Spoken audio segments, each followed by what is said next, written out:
Already நான் சொன்ன மாதிரி தான் உங்கள் ஒய்ஃபுக்கு ஹார்ட் ரொம்ப வீக்காக இருக்கு.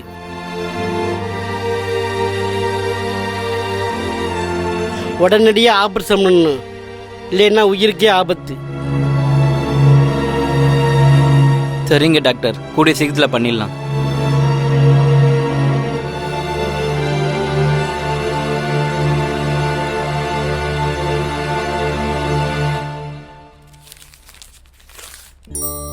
இந்த டேப்லெட்லாம் மறக்காமல் கண்டினியூ பண்ணுங்க. சரிங்க டாக்டர். கூடவே இந்த மருந்தை ஒரு நாள் கூட தவறாமல் எடுத்துக்கங்க.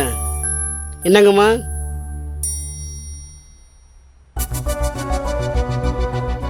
கிஷோர், என்னப்பா? ரவி வேலைக்கு வரல, இன்னைக்கே ஒர்க்கை முடிக்கணும்னு சைட் ஓனர் சொல்றாரு. கொஞ்சம் ஹெல்ப்புக்கு வரியா? பா, நான் ஒரு டிகிரி ஹோல்டர், என்ன போய் அந்த வேலைக்கு கூட்டிட்டு இருக்க? நானே என் ஃபியூச்சரை நோக்கி போயிட்டு இருக்கேன். போப்பா.